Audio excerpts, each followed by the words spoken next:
আচ্ছা, আমরা এখন দেখব যে বাইনারি ডিজিটগুলোকে কিভাবে কাউন্ট করতে হয়। বাইনারি ডিজিট যেমনভাবে আমরা দশমিক সংখ্যাকে কাউন্ট করি স্থানীয় মান ধরে, যেমন এটা যেমন বলতে পারি যে এখানে যদি কয়েকটি সংখ্যা লিখি 1 2 3, তাহলে এখানে 3 এটা হচ্ছে 123, কারণ 3 হচ্ছে এককের ঘর আর 2 হচ্ছে দশকের ঘর। তাহলে 2 দশক মানে 20 আর 3 23। ঠিক একইভাবে এটা শতকের ঘর, তাহলে 100, তাহলে 123। ক্লিয়ার? এখন এইভাবে আমরা দেখব যদি বাইনারি ডিজিটগুলো কাউন্ট করি, তাহলে বাইনারিতে যদি আমরা এই 1 লিখি তাহলে 1 এর স্থানীয় মান কি 1, তার মানে 1 এর মূল্য হচ্ছে এখানে 1, 1 অর্থ 1 এখানে। আবার এখানে যদি আমি লিখি 0, তাহলে এই 0-র স্থানীয় মান কি 0, যে কোনো মানেই থাক না কেন সেটা 0ই হবে, তবে স্থানীয় মান 1-এ আছে। ক্লিয়ার? আচ্ছা, এখন আমরা যদি এখানে 1 লিখি তাহলে এই 1 এবং এই 1, এই 2 1-এর মধ্যে পার্থক্যটা কি? এই 1-এর স্থানীয় মান হচ্ছে 1 এবং এই 1-এর স্থানীয় মান হচ্ছে 2। ক্লিয়ার? তার মানে এটা হচ্ছে 2 আর এটা হচ্ছে 1। কম্পিউটারে আমরা যখনই এইভাবে লিখব 0 তারপরে 1 অর্থাৎ 1 0, তাহলে কম্পিউটার কাউন্ট করবে 2। ক্লিয়ার? কারণ কম্পিউটার কাউন্ট করবে কি 1 2। এখন এইভাবে যদি আমরা একইভাবে লিখি তাহলে এটা হয়ে যাবে কি 1, এই 1-এর স্থানীয় মান 1 আর এই 1-এর স্থানীয় মান 2। তার মানে দুটাকে যদি আমরা যোগ করি তাহলে কত হয়ে যাবে? 1 আর 2 3 হয়ে যাবে। যেমন ভাবে আমরা এখানে করেছিলাম যে এটা হচ্ছে দশকের ঘরে 2 অর্থাৎ 20 আর এককের ঘরে 3, তাহলে 20 আর 3 23। ক্লিয়ার? ঠিক তেমন ভাবে এটা হচ্ছে 1 আর এটা হচ্ছে 2, 2 আর 1-এ 3। তারপরে আমরা যদি 4 লিখি তাহলে 4-এর ঘরে আমরা 1 লিখব, তাহলে 4-এর স্থানীয় মান 1-এর স্থানীয় মান হচ্ছে 4। তো এগুলাতে আমরাকে মানে 0 দিয়ে ফিল আপ করতে হবে। 0 যদি না বসাই তাহলে এই 1 তো এই ঘরে যাবে না, এই ঘরে চলে আসবে। ক্লিয়ার?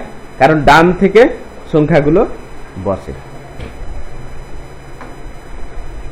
তাহলে বাইনারি মান কিভাবে কাউন্ট করতে হবে সেটা বোঝা গেছে। এখন আমি যদি 64 লিখি তাহলে 64-র যে স্থানীয় মান 64 আছে 64, সেখানে 1 লিখতে হবে, কারণ কম্পিউটার শুধু 1 আর 0 এই দুইটি ডিজিটকেই চিনে। তাহলে এরপরে গুলো হয়ে যাবে সবগুলো 0 দিতে হবে, 0 না দিলে এই ঘরে আসবে না। আচ্ছা, এখন দেখা যাচ্ছে যে এখানে আমরা এই 64 যে বাইনারি লিখলাম, তো এখানে কয়টি ঘর লাগছে? 1 2 3 4 5 6 7, 7টি ঘর, তাই না? তাহলে আমরা এখানে যদি 1 0 0 0 0 0 1 লিখি তাহলে এটা কত হবে? 64 আর 1 65। বুঝা গেছে? 64 আর 1 যোগ হলো 65। ঠিক আছে? তাহলে এই 65কে যদি আমি একটা 8 বিটের সার্কিটে সাজাই, মেমোরিতে নিই, তাহলে কি করবে? এখান থেকে সংখ্যাগুলো এইভাবে বসবে এবং শেষে বাম দিকের ঘরে 0 বসবে, কারণ এই 8টা বিট হলে এই ঘর পর্যন্ত আসে। ঠিক আছে? এখন তোমরা বলতে পারো যে এই ঘরে 0 না দিয়ে তো এই ঘরে হতে পারতো। তা আমরা যদি এই ঘরে 0 বসাতাম তাহলে এই 1 চলে আসতো কোথায়? 128-এর ঘরে। তাহলে সেটা 65 না হয়ে 129 হয়ে যেত, না 130 হয়ে যেত। 130 কেন হইতো আমি এটা লিখে দেখাই তাহলে হবে। 1 zero zero zero zero zero zero, আর জিরো, আর এখানে হচ্ছে 1। ক্লিয়ার?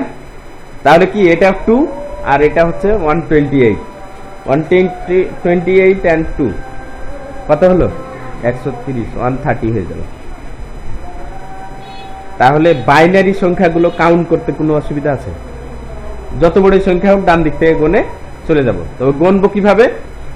এটা গণি 1 2 4 8 16 32 64 128। তাহলে 128 এর ঘরে 1 আছে, মানে এটার দাম হলো 128। আর এখানে 2 এর ঘরে আছে 2, তাহলে 130। ক্লিয়ার? আচ্ছা, এখন আমরা দেখব যে কিভাবে যোগ করতে হয়। লুকিয়া 1 1 0 0। সাপোজ এটা কত লিখলাম? 1 2 4 8, 12 লিখছি, তাই না? 12 এর সাথে আমরা যদি 9 অ্যাড করি তাহলে কত হবে? 1, আর এখানে হবে 1, আর বাকিগুলো কি? 0। ক্লিয়ার হয়েছে না? এটা 1 2 4 8, 8 আর এখানে 1, 9 হয়েছে। এখন আমরা এই দুইটা সংখ্যা যোগ করব। লুকিয়ার এটা যোগ করে আমরা এই ঘরে বসাবো। বুঝা যাচ্ছে? এই ঘরে যদি বসাই তাহলে এটা হচ্ছে কত? 0 আর 1, 0 আর 1 মিলে 1 হবে। এটা অনেকটাই ডেসিমাল সংখ্যা যোগ করার মতো।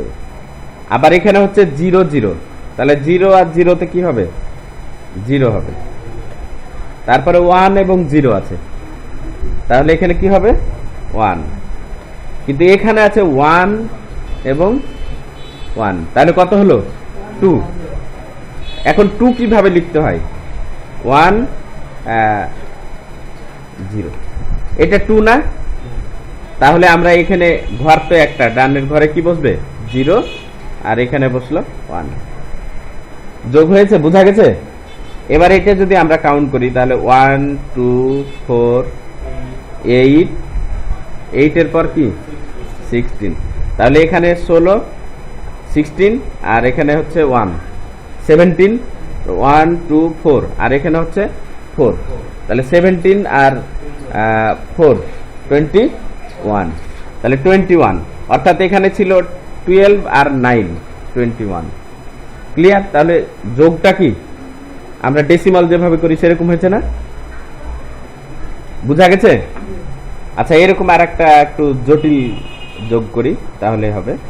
এখানে আমরা করতে পারি যে এটা 1 1 দিয়ে দিলাম। এখন এই যোগটা আমরা করব।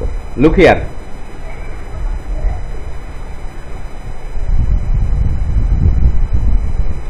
তাহলে 1 আর 1 কত হবে? এগুলো একটু চেঞ্জ করে দিই। সাপোজ আমি এইটা যোগ করব, তাহলে 1 আর 1 কত হবে? 2। তাহলে 2 লিখতে হয় কিভাবে? এইভাবে। তাহলে এখানে 2 যদি লিখি তাহলে এখানে কি চলে আসতেছে? 0। আর যেহেতু এই ঘরটা আমরা এখনো যোগ করিনি তাই এখানে 1 বসাতে পারছি না। ক্লিয়ার? তাহলে আমরা এখানে 1টা মনে রাখার সুবিধার্থে এখানে লিখে রাখলাম। বুঝা গেছে? আচ্ছা, এবার 1 1 1 কত হলো? 3। এবার 3 যদি লিখি তাহলে কিভাবে লিখতে হয়? এটা হচ্ছে 3। ক্লিয়ার? তাহলে 3 যদি এটা হয় তাহলে এই ঘরে চলে আসতেছে 1, এবং এটা ক্যারি করতেছে। ক্যারিটা কোথায় আবার রাখবো? মনে রাখার জন্য এই ঘরে রাখবো, আর এটার কার্যকারিতা শেষ, অতএব এটা কেটে দিলাম। ক্লিয়ার? আবার এখানে হয়ে গেছে 3, তাহলে 1 চলে আসলো আগের মতো, আর এখানে চলে গেল 1। ক্লিয়ার? আর এটা কেটে দিলাম, এটা যেহেতু কাজ শেষ। এবার এখানেও হয়ে গেছে 3, তাহলে 3 যদি বসাই তাহলে আমরা দেখতে পাচ্ছি 3 এভাবে লিখতে হয়, ডবল 1। তো যেহেতু এখানে আর যোগের জন্য ডিজিট নাই, অতএব সরাসরি 1 বসিয়ে দেব। আর এটার কাজ শেষ হয়ে গেছে, কেটে দিলাম। এটা কি বোঝা গেছে? এখন এইভাবে যোগ করতে হয়, যত বড়ই যোগ হোক ভুল হওয়ার কোনো সুযোগ নেই যদি আমরা এইভাবে করি।